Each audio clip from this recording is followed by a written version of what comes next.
រឿងព្រះបាទបតុមារាជសត្រីក្បត់បើទុកជាស្វាមីបង្ហូរឈាមខ្លួនឲ្យផឹកក៏នៅតែក្បត់ការកន្លងទៅហើយព្រះរាជាក្រុងពេរណសីមានរាជបុត្រា7ព្រះអង្គ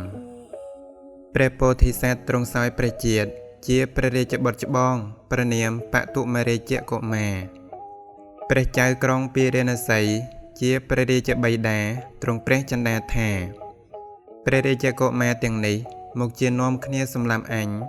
ដណ្ដើមយករាជសម្បត្តិតែសពខ្លួនពុំខានទើបទ្រង់ព្រះចិន្តាដូច្នេះហើយមានព្រះបន្ទូលថាហើយបុត្រសម្លាញ់មាសឪពុកទាំងឡាយបើកុំនៅក្នុងទីនេះ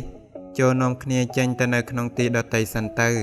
ទំរាំតែអំណេះឥតអំពីបិតាទៅសម្បានាំគ្នា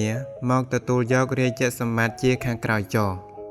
ព្រះរាជកុមារទាំងនោះព្រមទាំងភរិយាក៏នាំគ្នាថ្វាយបង្គំលាព្រះវរមាតាបិតាហើយចេញអំពីនគរទៅដល់ផ្លូវដាច់ស្រយាលដាច់បាយដាច់ទឹករកស្បៀងអាហារបរិភោគពុំបានក៏បបួលគ្នាកាប់ភរិយានៃព្រះរាជកុមារពៅជាមុនចែកសាច់គ្នាចែកសាច់ជា13ចំណែកហើយចែកគ្នាបរិភោគរៀងខ្លួនឯព្រះពោធិសត្វត្រូវបាន2ចំណែកគឺព្រះអង្គ1ចំណែកភរិយារបស់ព្រះអង្គ1ចំណែកព្រះអង្គលាក់ទុក1ចំណែករៀងរាល់ថ្ងៃមិនបរិភោគឡើយបរិភោគតែ1ចំណែកជាមួយភរិយាឯព្រះរាជកុមារដតីក៏សម្លាប់ភរិយាទាំង6នាក់យកសាច់ចែកគ្នាបរិភោគតាមលំដាប់រហូតមកដល់ថ្ងៃជាគម្រប់6ចំណែកព្រះពោធិសត្វហេតុតែមានព្រះបញ្ញាឆ្លៀសវៃបានទុកចំណែកដែលត្រូវបានខ្លួនតែរាល់ថ្ងៃលុះដល់មកថ្ងៃទី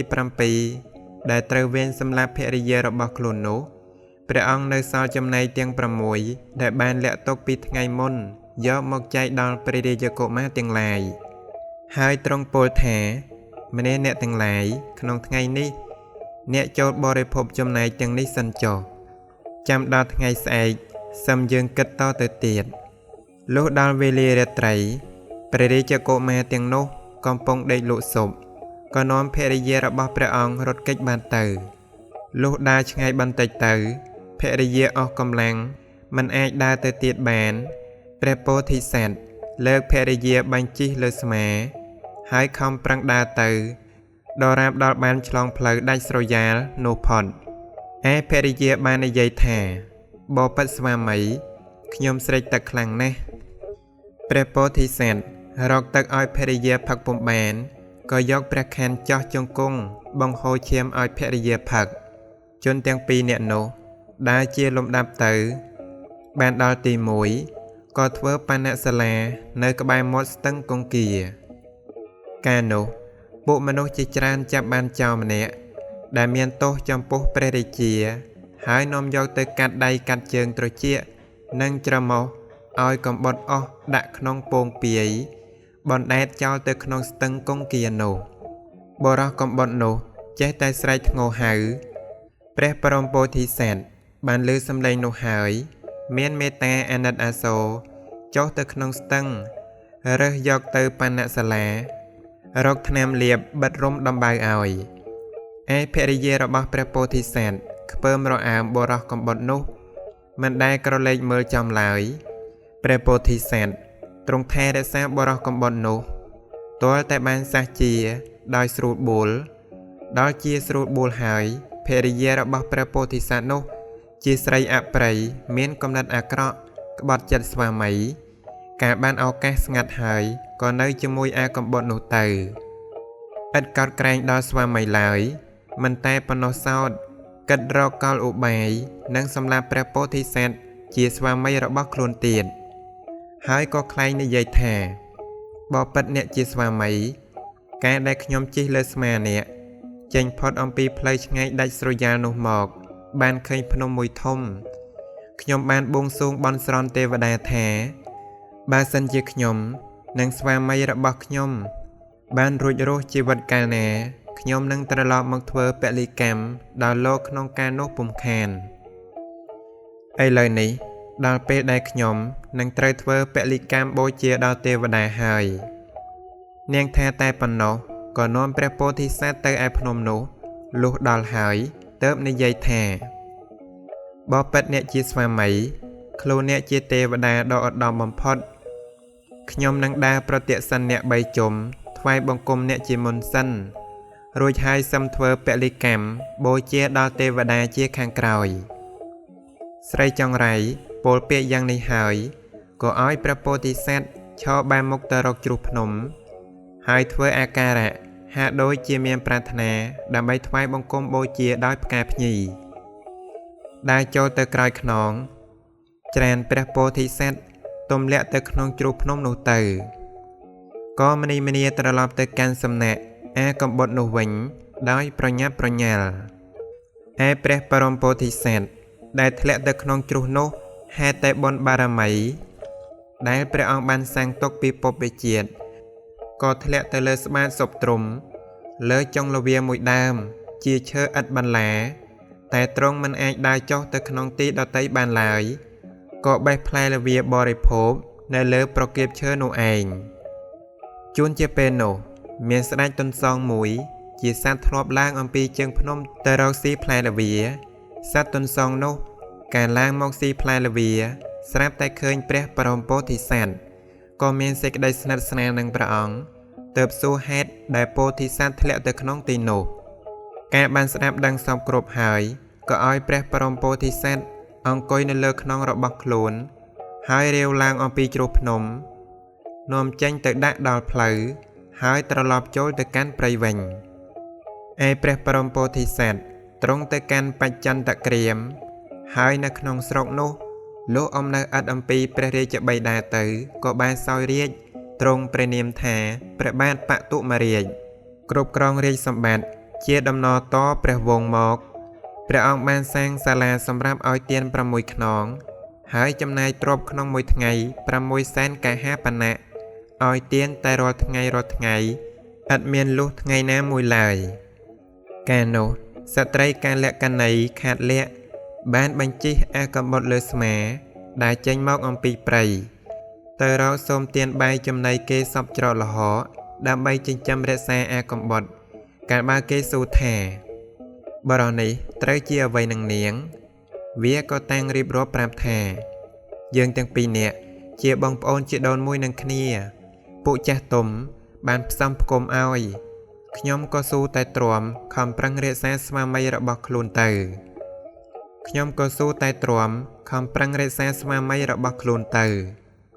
អ្នកនគរបានលើសម្ដីសាស័ព្ទរៀបរាប់កុហកប្រាប់ដូច្នោះហើយក៏គិតថា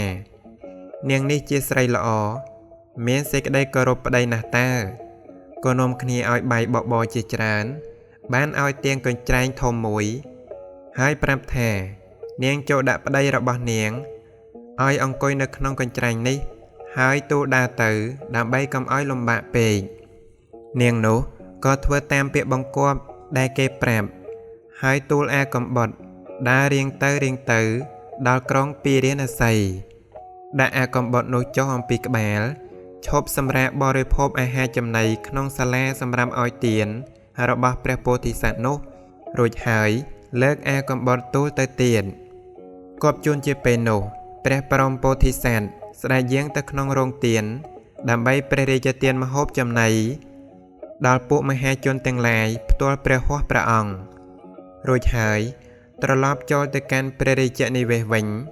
ស្រាប់តែតតឃើញស្រីនោះត្រង់ផ្លូវហើយត្រាស់សួរមហាជនទាំងឡាយថាគេទូលអ្វី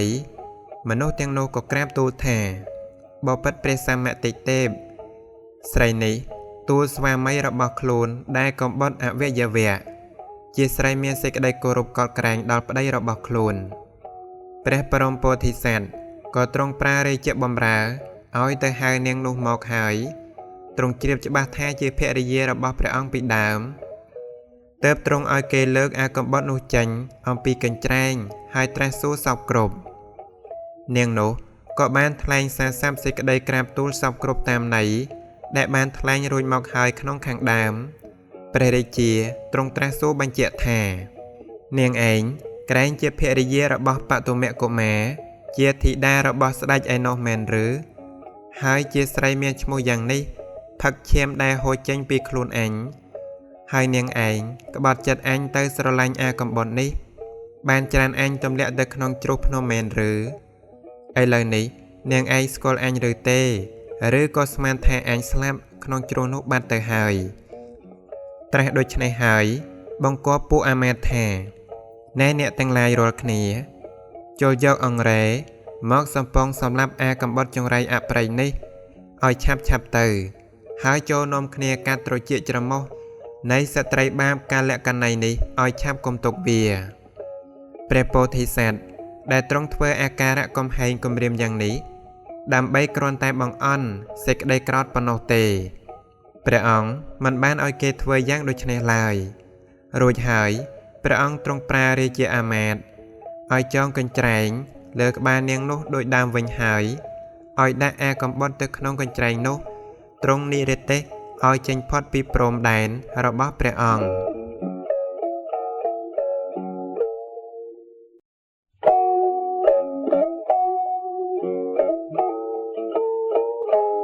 រឿងភិក្ខុជាញាតិនឹងប្រេតទោសបាណាតិបាតនិងទោសនៃសេចក្តីកំណាញ់ការកន្លងទៅហើយក្នុងក្រុងពីរេណសីមានព្រះរាជាមួយព្រះអង្គព្រះនាមកតវៈសោយរាជក្នុងនគរនោះមានព្រះរាជបុត្រមួយព្រះអង្គព្រះនាមបតុដ្ឋកុមារព្រះរាជបុត្រអង្គនេះបានមើលងាយព្រះបច្ចេកពុទ្ធមួយព្រះអង្គដោយប្រកាន់មាននេះឲ្យព្រះបច្ចេកពុទ្ធថ្វាយបង្គំខ្លួនក៏លោតចុះពីក្នុងដំរីទៅកញ្ឆក់យកបាតពីព្រះបច្ចេកពុទ្ធដែលកំពុងនិមន្តបិណ្ឌបាតបោកបំបីជន់កំទេចចោលធ្វើឲ្យលោកអត់ចង្ហាន់ព្រះបច្ចេកពុទ្ធក៏និមន្តទៅកាន់ញោកភ្នំនន្តមូលវិញរឿងនេះសង្ខេបតែប៉ុណ្ណេះដល់ព្រះរាជកុមារនោះទីវង្គតទៅកើតក្នុងអវេជ័យមហានរកអស់ 84000 ឆ្នាំដល់អស់ផលកម្មមកកើតជាប្រេតអត់ឃ្លានដល់មកពុទ្ធកាលនេះបានមកកើតជានាត្រកូលអ្នកនេសាទម្នាក់នៅក្នុងអាណាខេត្តក្រុងសាវត្ថីឈ្មោះហេរិកកុមារជាបុគ្គលរលឹកជាតិបានកុមារនេះតាំងពីធំដឹងក្តីឡើងកាលណារលឹកឃើញសេចក្តីទុក្ខដែលខ្លួនទៅកើតក្នុងនរកប្រេតក៏កើតសេចក្តីខ្លាចបាបជាទីបំផុតក្នុងគ្រួសារហេរិកុមារមានមុខរបរតែមួយគឺរបរនេសាទត្រីរាល់តែថ្ងៃមាតាបិតានិងបងនាំកុមារទៅដាក់លបដាក់លាយចងសន្ទូចបង់សំណាញ់ជាដើមកុមារចេះតែហែកលបលាយចាប់ត្រីរស់បោះចោលទៅក្នុងទឹកហើយចេះតែនិយាយថាបាបទោះបីមាតាបិតាបងជេរស្ដីវាយដូចម្ដេចក៏នៅតែធ្វើដូច្នោះទៀតបើទុកឲ្យនៅផ្ទះលួចដុតលបលាយចោលអស់មាតាបិតាខឹងខ្លាំងក៏បណ្ដេញចេញពីផ្ទះឈប់ឲ្យនៅជាមួយកុមារក៏ចុះពីផ្ទះដើរតាមផ្លូវទៅបងប្រុសមានសេចក្តីអាណិតយំសោកអង្វរមាតាបិតាឲ្យហៅមកវិញតែមាតាបិតាមិនព្រមលុះកុមារដើរឆ្ងាយផុតពីភូមិទៅបានជួបនឹងព្រះអានន្ទកំពុងនិមន្តបិណ្ឌបាតក៏ចេះតែដើរតាមដល់រាមដល់វត្តលោកសួរដឹងថាមាតាបិតាលះបង់ចោលហើយក៏បំបួសជាសាមណេរតាមសេចក្តីសុំរបស់កុមារនោះដល់បួសហើយទៅបិណ្ឌបាតមិនបានសោះដោយផលបាបការកើតជាទុដ្ឋកុមារ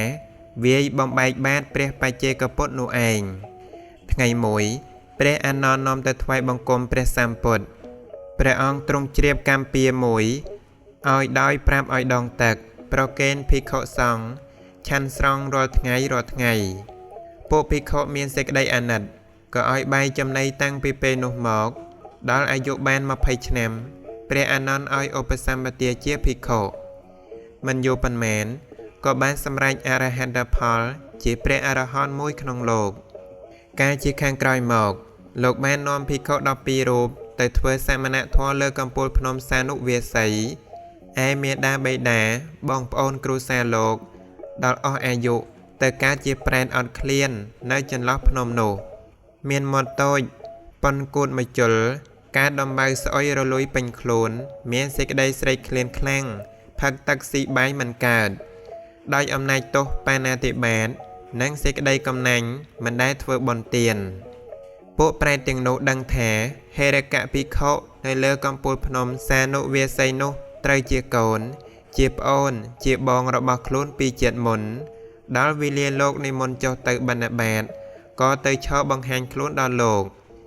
ប៉ុន្តែផលកម្មដែលបណ្ដេញលោកមិនឲ្យនៅជាមួយការលោកនៅជាកុមារនោះបណ្ដាលបិទបាំងមិនឲ្យលោកឃើញឬគិតនឹកដល់ឡើយថ្ងៃមួយប្រែតជាបងប្រុសដែលយំសោកសុំអង្វរមេដាបិតាកាលដែលមេដាបិតាបណ្ដេញលោកត្រូវបានជួបនឹងលោកហើយយំសោករៀបរាប់ប្រាប់ថាមេដាបិតាគ្រួសារទាំងអស់ស្លាប់ទៅកើតជាប្រែតអត់ឃ្លានវេទនាណាស់មានមាត់តូចប៉ិនគួតមកជុលលោកលើដូច្នេះហើយមានសេចក្តីសង្វេគអាណិតអាសូរប៉ុនពេកទើបលោកធ្វើទានចំពោះសង្ឃឧទ្ទិសផលឲ្យដល់ប្រែតទាំងនោះផលនោះក៏បានតែប្រែតជាបងប្រុសមួយប៉ុណ្ណោះដល់ពេលខាងក្រោយមកទើបបានដល់ប្រែតជាមាតាបិតានិងប្រែតជាញាតិដទៃទៀតប្រែតទាំងនោះក៏បានក្លាយខ្លួនជារុក្ខទេវតាក្នុងពេលនោះហងដោយអំណាចទានដែលហេរកភិក្ខុជាព្រះអរហន្តលោកឧទ្ទិសឲ្យហេរកភិក្ខុនិងភិក្ខុទាំង12អង្គនាំគ្នាទៅក្រាបទូលព្រះមានព្រះភិក្ខអំពីរឿងប្រែតនោះព្រះមានព្រះភិក្ខទ្រង់ប្រជុំបរិស័ទហើយសម្ដែងធម៌ទេសនាប្រារព្ធរឿងប្រែតនោះដល់ទីបំផុតទ្រង់ប្រកាសអរិយសច្ចធម៌4ប្រការមនុស្សនិងទេវតាទាំងឡាយដែលបានស្ដាប់ក៏បានសម្រេចមគ្គផលតាមនិស្ស័យរៀងៗខ្លួន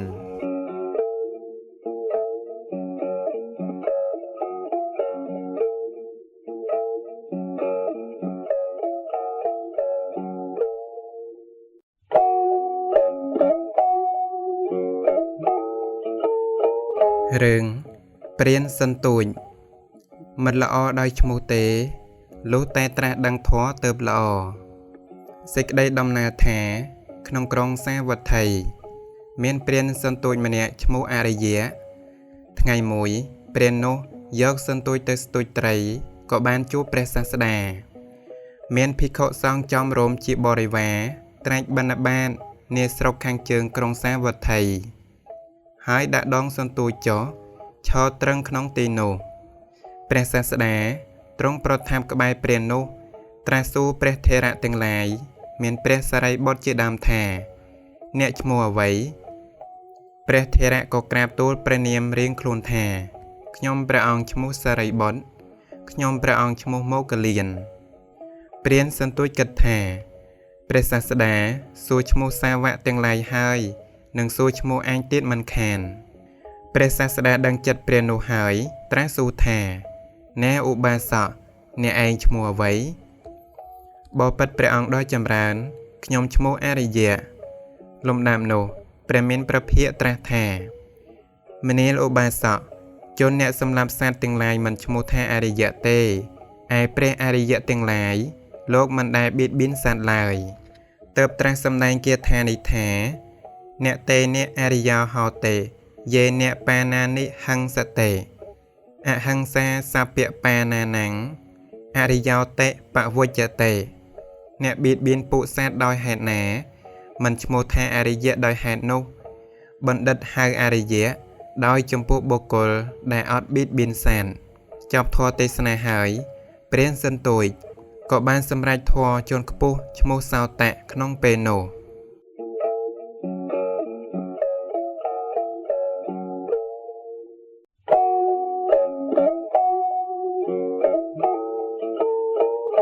រឿងសត្វមីមជ្រះថ្លាចំពោះព្រះពុទ្ធតែងរួចចាក់ទុកសពយ៉ាងសេចក្តីថាព្រះមានព្រះភិក្ខទ្រង់នៅអាស្រ័យក្នុងអន្ទសាលគុហានាវេទយកៈបរិព័ន្ធគ្រានោះមានសត្វមីមមួយពេលព្រះសាស្តាស្រែកយាងទៅបណ្ឌបាតតែងហើរតាមពាក់កណ្ដាលផ្លូវលុះព្រះអង្គត្រឡប់វិញក៏នៅទទួលពាក់កណ្ដាលផ្លូវជារៀងរាល់ថ្ងៃថ្ងៃមួយសត្វមីមចុះពីភ្នំមកថ្វាយបង្គំព្រះសម្មាសម្ពុទ្ធដែលប្រថាប់កណ្ដាលប្រជុំព្រះភិក្ខុសង្ឃ ក្នុងខ្សែយន្តហសម័យហើយសម្រួលស្លាបផ្គងអញ្ជលីបន្ទាបក្បាលឈរនមស្ការព្រះទសពលព្រះអង្គឃើញហើយក៏ទ្រង់ញញឹមព្រះអានន្ទថេរទូលសួរថាបបិទ្ធព្រះអង្គដ៏ចម្រើនព្រះអង្គទ្រង់ញញឹមតើមានហេតុអ្វីមនាលអានន្ទអ្នកចូលមើលសត្វមីមនេះញ៉ាំងចិត្តឲ្យជ្រះថ្លាក្នុងតថាគតនិងភិក្ខុសង្ឃអន្តោលទៅក្នុងទេវលោកនិងមនុស្សលោកអស់100,000 កាប់នឹងបានជាព្រះបច្ចេកពុទ្ធមួយអង្គនាមសោមនស្សៈពួករុក្ខទេវតាបានពោលគាថាឲ្យសពសាធុការព្រមគ្នាថាហើយមីមកាសីភ្នែកមូលម្ចាស់អើយអ្នកនៅយូរហើយលើបបតានាមវេទិយកៈដល់នៅសុខាឃើញពុទ្ធវិរាក្រោកក្នុងការគូបន្ទាប់មកព្រះសាស្តាពោលព្យាករថាមីមនេះជាយត្តចៈទេវលោកគឺកុសលមូលដាស់តឿនហើយនឹងបានជាព្រះបច្ចេកពុទ្ធមានវិសុតនាមថាសោមនស្សៈមានញាណគ្មានទីបំផុត